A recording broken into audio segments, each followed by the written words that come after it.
Let's talk about gear when it comes to creating content. It's the topic that everybody loves to nerd out about. I certainly do. But what I'm going to do is just reverse engineer the process for you. Keep it quite simple. I think something that Owen and I have learned in our careers is some of the best performing content that we've ever produced, the stuff that's made us the most money, got us the most opportunities, got us the most visibility ever, was made in the most simple way possible, highly likely with an iPhone, and an old iPhone at that, not one of the new fancy ones. And I've even produced award-winning hair collections for barbers and hairdressers around the world using mid to low range cameras and mid to low range lenses. And they've actually won their categories and 2 levels of like Barber of the Year in Australia. And I've done that multiple times with using just very average gear. And what I've come to learn about creating content over the last 10 years is that it's not really to do with the gear. It's all about how you're using the gear. So to begin, I'm going to reverse engineer the process from what I think is most important. And then we're going to build up from low end to high end when it comes to the actual devices that you can use. First things first, to create high quality content, because we have to remember this, right? When it comes to video and when it comes to image, when we're posting on these platforms, it is important that it is visually pleasing, because we're in the game of attention and people scroll with their eyes before they do anything else. So if we can put our efforts into making it visually pleasing, we're much more likely to get the attention. When we get the attention, we can build the trust. We build the trust, we get paid, right? That's the whole point of this game.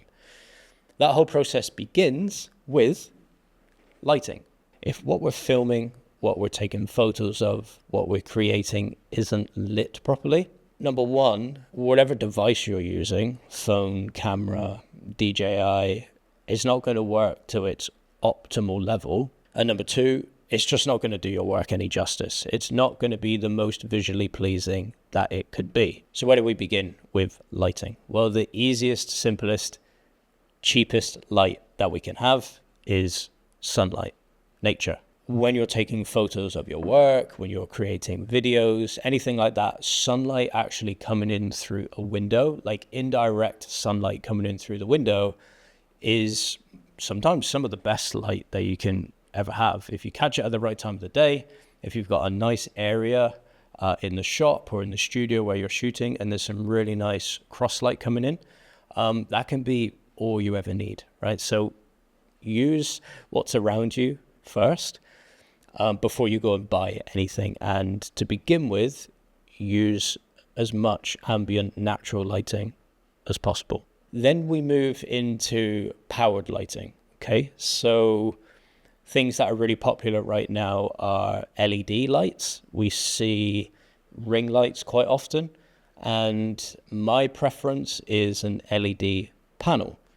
For one reason, I just like the control and the shape and the finish of it a lot more. So I have one here to show you. This is a rectangle LED panel. It's got a softbox on it that's magnetic. And as you can see, it's a big panel with lots of LED lights on it. And when we turn it on, it lights up the subject, right? And you can see what that does to me. We've got some beautiful studio lighting in here, but even when I use this at different angles, that's going to change how the image actually looks, right? Something that we need to be careful of with LED lighting, and now we're bringing in artificial lighting into our work, is that sometimes it can be quite harsh. This is on very low right now, and this is why things like this, a built-in softbox, is really handy, because it actually softens the intensity of the light. So now you can see if I'm bringing the light in onto my subject, it's going to make it a lot softer, way less harsh. And again, all in pursuit of creating visually pleasing work. So we've looked at sunlight, we've looked at artificial LED light, which is fairly budget friendly. Lastly, we go to the absolute pro level, which is pro level photography continuous light, which is what I have right behind me here, this big beast. I'm just going to turn it on. So this light here is a continuous light with a bulb inside it. It's used for photography, videography. They are really, really powerful and really like pro level lighting. It's going to give you the cleanest, crispest content and imagery. You're going to get a ton of control, but they do come at a higher price tag. So depending on what your budget is, those are the types of levels of lighting that you can get. One thing I will say about lighting is start low and then bring the lighting up. For example, with the LED panel, start with the light on a low setting. One of the common traps that I see when people light their work or their subject is that they blast the subject with light, and it's too harsh and it's unnatural, and you can often see it, especially if you're taking photos and videos of people, they're squinting, their skin gets really luminous and blown out and their eyes start to look funny. So start with the light on a lower setting and then gradually build it up to a point where your devices, whether it's a phone or a camera, is working at a really good level and you're happy with how your content is looking. Before we dig into the technical aspects of devices like phones and cameras, I just want to remind you of one of the most important pieces of gear that you can have when you're creating content is a stand or a tripod. The tripod is going to save you with everything, especially when it comes to mounting a light, your camera. It keeps the footage really stable. And ideally you want one which can go quite high so you can get really good points of view when you're either filming or taking photos. And yeah, it's just a really good thing to have in your kit is a stand or a tripod. I have multiple because I can mount lights and different cameras and different angles. But just to begin with, get yourself one. And yeah, you'll be very thankful that you did because they are extremely, extremely handy. Now let's take a look at some of the devices that I would recommend for you to capture content, whether it's video, whether it's photo, whether it's in a studio, outside, doesn't really matter. I'm going to start from the simple end and then we're going to work our way up to the high pro end. So all of you, I'm sure, will be familiar with the phone, right? The iPhone. These days, it's as good as anything. If you get your lighting right and you get your settings right, the iPhone can often outperform most devices. I've actually taken photos before on an iPhone that you wouldn't be able to tell the difference if it was on a phone or a camera. So let's go through some of the settings here that I would recommend to get the best out of your camera. So in the settings app on your phone, you can scroll down and find the camera section. And right at the top, you'll see it says record video. I like to keep that at 4K quality, 30 frames per second. The 4K quality keeps it nice and crisp and sharp for social media. Again, we want it to be visually pleasing. And a lot of these platforms actually have a 30 frame per second native setting. If you film it as something else, it's got a potential to mess with your footage. So my recommendation is to just keep everything at 4K, 30 frames per second. Keep the sound recording in stereo. Another really good setting that I love to have on is the grid. So in composition here, you can see there's a setting called grid. I like to keep that one on.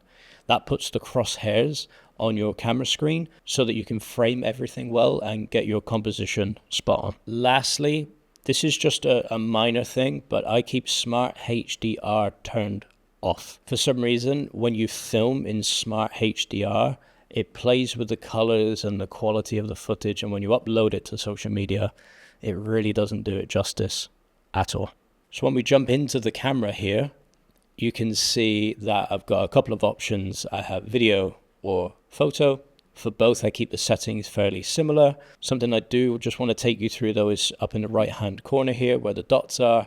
It's going to open up the options that you have. So for aspect ratio, you can change it to 1:1, which is square, 4:3, which is Instagram's native size, or you can open it out to 16:9. And then you can actually play with the exposure. The normal setting is 0. If things are too bright, you can actually turn it down to 1. And if it's still too bright, you could turn it all the way down to 2. I keep mine naturally on -1. And I do that for photo and video. And you can play around with those settings to suit what you would like your content to look like for you. Okay, that's the phone.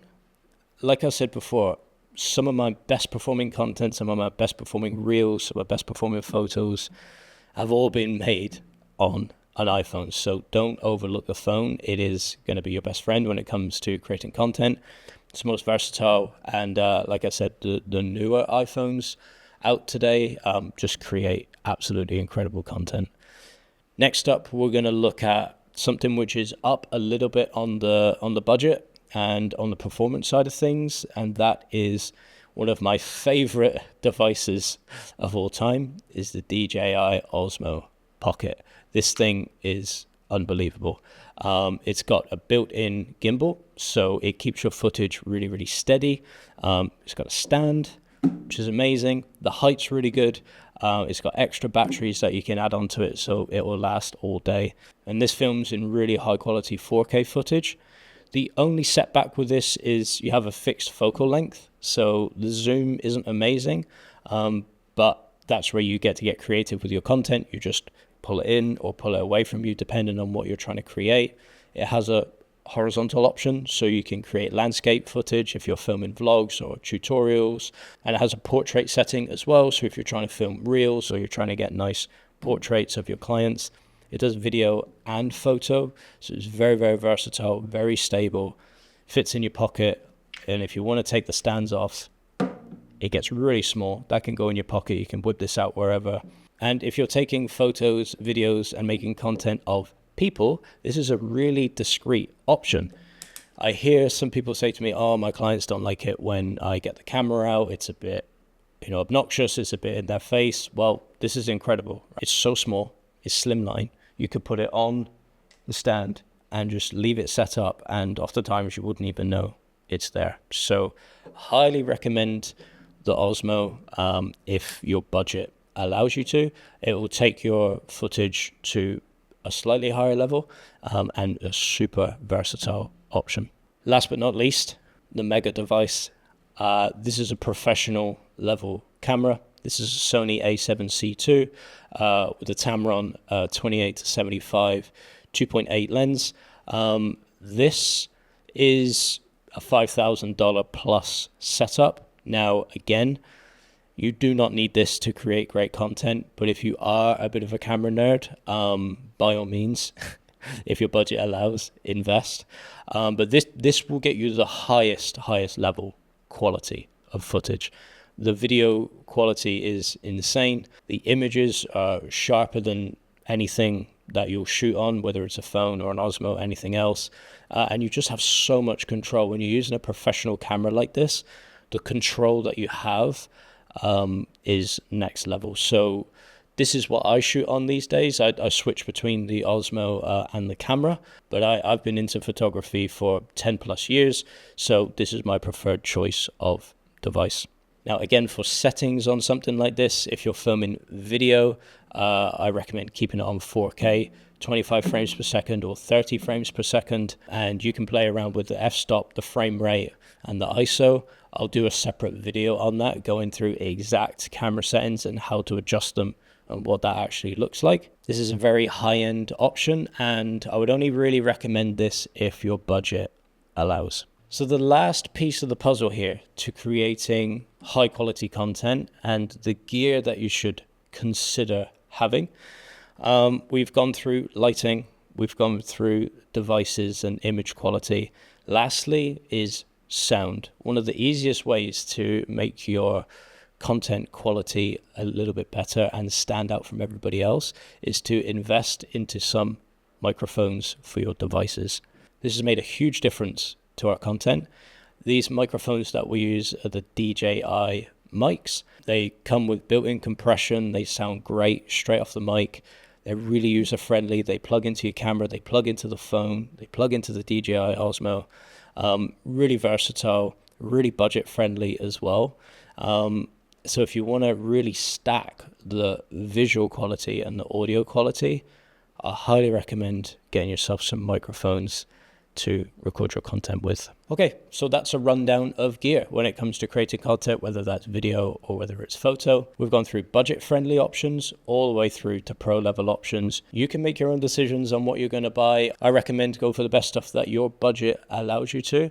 And don't get too caught up if you don't have the best camera or you don't have the best lighting. The most important thing is that you are actually practicing and you are actually capturing content often, because that will be the thing that makes the biggest difference when it comes to you making money, building your brand, and the exposure and the opportunities that you're going to get from the content that you put out to the world. So I trust that this video has helped you decide on the gear that you're going to use on your journey to building your brand.